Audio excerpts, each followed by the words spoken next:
क्या तुम्हारी मंदिर जब बनती है, तुम्हारे मंदिर का जो ट्रस्ट होता है, स्टेशन पे मस्जिद है ना, मंदिर स्टेशन पे मंदिर है, क्या उस मंदिर के ट्रस्ट में कोई मुसलमान है, कोई राय हम दे सकते हैं, उसका पैसा गिन सकते हैं? हम कुछ नहीं कर सकते, हम कुछ नहीं कर सकते। इसलिए हर एक जिम्मेदार है, हर एक को अपनी जिम्मेदारी को समझना होगा।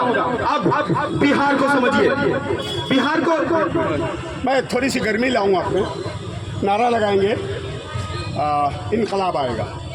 मंदिर मंदिर के गुरुद्वारों, मंदिर और गुरुद्वारों से इनकलाब आएगा, इनकलाब आएगा। मस्जिद के मीनारों से इनकलाब आएगा, मंदिर और गुरुद्वारों से इनकलाब आएगा, मस्जिद के दहलीज से इनकलाब आएगा, मंदिर के दहलीज से इनकलाब आएगा, हर घर के दहलीज से इनकलाब आएगा, हर घर के दहलीज से इनकलाब आएगा, खेत और मैदान से इनकलाब आएगा, चौक और चौराहों से इनकलाब आएगा, हर गली और कूचे से इनकलाब आएगा, इनकलाब आएगा, इनकलाब आएगा, इनकलाब आएगा। भाई हम अस्सलाम वालेकुम। अभी ईद की नमाज माशाल्लाह आप लोग गांधी मैदान में पढ़े। गांधी मैदान के ताल्लुक से दो बात याद, अभी हम कहेंगे गांधी मैदान के ताल्लुक से दो बात आपको बताएंगे।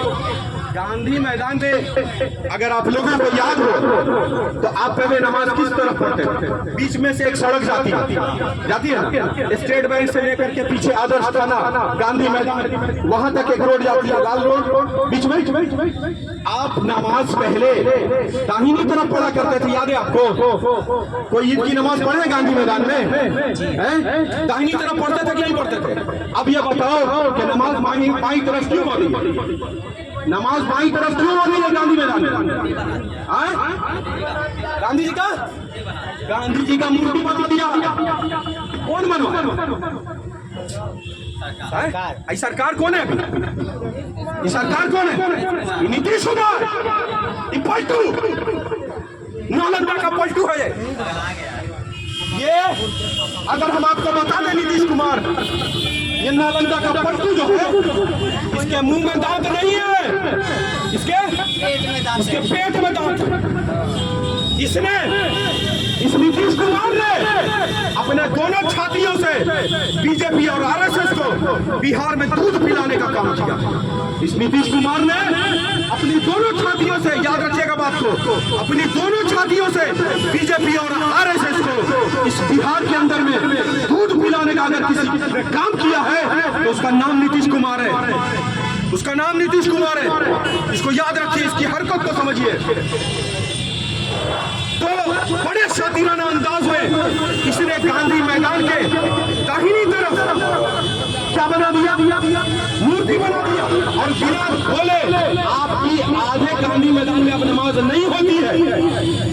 एक ये बात, और दूसरी बात इस मरतबे ये कहना था, इस मरतबे जो ईद की नमाज हुई, इस मरतबे जो ईद की नमाज हम लोग पढ़े गांधी मैदान में, उस ईद की नमाज के बाद एक गैर मामूली चीज, एक जनाजा की नमाज हम पढ़े, याद है आपको? एक जनाजा हम पढ़े। वो जनाजा किनका था? वो जनाजा किनका हम पढ़े? हम लोग जो जनाजा पढ़े ईद के दिन, वो शुमाइल नबी साहब का जनाजा की नमाज पढ़े हम लोग, शुमाइल नबी साहब बड़े सियासतदानों में से थे बिहार, और उस वक्त वफ का मामला भी चल रहा था, वफ का मामला भी चल रहा था। ऐसा लगा कि जैसा जनाजा भी लेते हुए भी, मौत के बाद भी ये ऐलान कर रहा है कि ये गांधी मैदान, ये वफ की जमीन है, ये हमारा है, ये गांधी मैदान हमारा ईदगाह है। ये इस तरीके का महसूस हो रहा था अपने जनाजे से। ये कह रहे थे कि जनाजे की नमाज गैर मामूली है, अक्सर ईद की नमाज में नहीं होता है कि आप ईद की नमाज में जो है जनाजे की नमाज पढ़े। हाँ, लेकिन वफ के मामला भी चल रहा था, और ईद की नमाज में जब हम लोगों ने तो वो ऐलान, जैसे कि जनाजा भी ऐलान कर रहा हो कि गांधी मैदान जो है, और डीएम परमिशन नहीं दे रहा था, डीएम जो है ना वो परमिशन नहीं दे रहा था कि जनाजे की नमाज हो जाए, लेकिन अल्हम्दुलिल्लाह अल्लाह ने कबूल किया और वहाँ पे जनाजे की नमाज हुई है। पहले भी हो चुका है, 2 बार पहले भी हो चुका है। नहीं, लेकिन पहले भी हुआ है, क्यों नहीं हुआ है? कल इमाम साहब का जनाजे की नमाज हुई है वहाँ। लेकिन अभी ईद के साथ साथ और वक्फ का जब मामला चल रहा है, इसके साथ साथ ये जनाजे की नमाज तो डीएम परमिशन नहीं दे रहा था। हुआ है, पहले भी जनाजा हुआ है, कल इमाम साहब का हुआ है, गालिबन वली रहमानी साहब का भी हुआ है। नहीं तो बहरहाल जनाजे एक दो हुए और ये बात बिल्कुल समझिए कि इस कानून को हल्के में मत लीजिए। एक बात फिर कहना चाह रहे हैं कि ये जिस मिजाज के लोग अभी संसद में बैठे हैं ना, इनको जरा इस बात का आप ये बताइए, 6 दिसंबर को बाबरी मस्जिद को तोड़ा गया, 6 दिसंबर को तोड़ा गया ना, लेकिन 5 दिसंबर को 1992 को ये बात कह नहीं सकता था कि कल बाबरी मस्जिद को शहीद कर दिया जाए। कह सकते थे, बड़े बड़े लोग मौजूद थे, बड़े बड़े। इस मस्जिद के हवाले से मैं एक बात करना चाह रहा हूँ। इस मस्जिद की हालत बहुत खराब है। आप देख लीजिए हमारे जो चेयरमैन हैं वो किस तरह से काम करते हैं। मस्जिद इस हालत में नहीं है कि इतने लोगों का बोझ बर्दाश्त कर सके। बाथरूम नहीं है, हम लोग जमीन पर नमाज पढ़ते हैं, हम लोग खाने में नमाज पढ़ते हैं, हम लोग गलियों में नमाज पढ़ते हैं।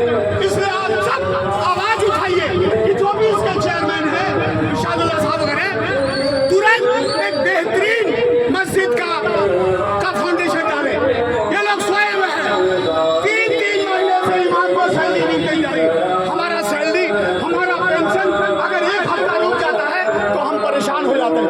एक दिन हमारा खेला अगर रुक जाता है, हमारी कमाई नहीं होती है तो हम परेशान होते हैं।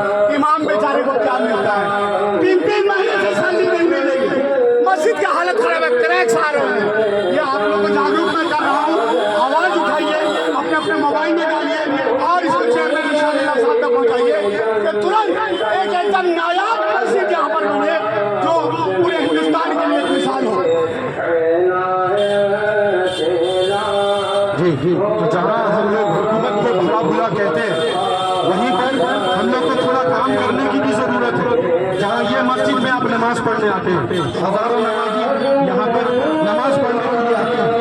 आप देख रहे होंगे थाना में गंदगी, थाना में ये गाड़ी की गंदगी जो लगी थी, ये 2002-2003 से ये गंदगी लगना शुरू की है।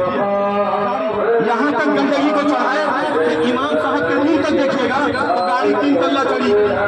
कई मरतबा खाना बनाने के बाद थोड़ा बहुत साफ हुआ है, लेकिन अभी भी बहुत गंदगी है। ये पूरा याद कीजिए, 2002-2003 में साफ हुआ करता था, खुले तौर से इसमें नमाज पढ़ी जाती थी। तो भाई इसको साफ रखो, अगर पड़ोसी भी हो तो सफाई रखो यहाँ पर। एक ये थाने के मुताबिक से, और दूसरा कि ये जो हमारी मस्जिद है ये कम से कम 4 फ्लोर बनने की है, वक्फी पर है, वक्फ के पैसे से बनाना है तुमको, पैसा अकाउंट में है, पैसा पूरा है इनके पास। लेकिन उसके बाद भी क्या कर रहे हैं कि मस्जिद कब्रिस्तान से पैसा आता है, उस बोर्ड से पैसा आता है, बहुत जगह पैसा आने का। लेकिन 2 फ्लोर है आज तक मस्जिद, कब से, और कितनी आबादी नमाज पढ़ रही है। बड़े बड़े लोग भी आते हैं तो थाने के दाहिने तरफ मस्जिद के बाईं तरफ मट्टी में नमाज पढ़ के क्यों जाते हैं? क्योंकि पैसा रखा हुआ है। अब 4 फ्लोर बन नहीं रहा, 4 फ्लोर बन नहीं रहा, पार्किंग का इंतजाम नहीं हो रहा, रोड पर गाड़ी क्यों लगी? तो यहाँ से वक्फ बोर्ड जाने की जरूरत है। वक्फ बोर्ड 50 आदमी 100 आदमी नमाज पढ़ के थोड़ी सी फिक्र अगर ले लीजिएगा, अपनी मस्जिद को अपनी मस्जिद समझिएगा, और जब वक्फ बोर्ड में आप जाकर के बात करिएगा तो प्रेशर बनेगा। अरे आखिर क्या बात है? 2 साल से बात चल रही है और बार बार क्या करता है, टाल देता है, उसको नहीं बना रहा मस्जिद को। तो इसके लिए मुलाकात करना और अपने कि जहाँ कहीं पे भी हमारे वक्त की जमीन है, इसको पहचानिए और इसको इस्तेमाल करिए। उसमें सबसे पहली बात मेरी मस्जिद, मेरी जगह की मेरी मस्जिद, और मैं ठीक है भाई एक नारा लगाए, उसके बाद हम करेंगे।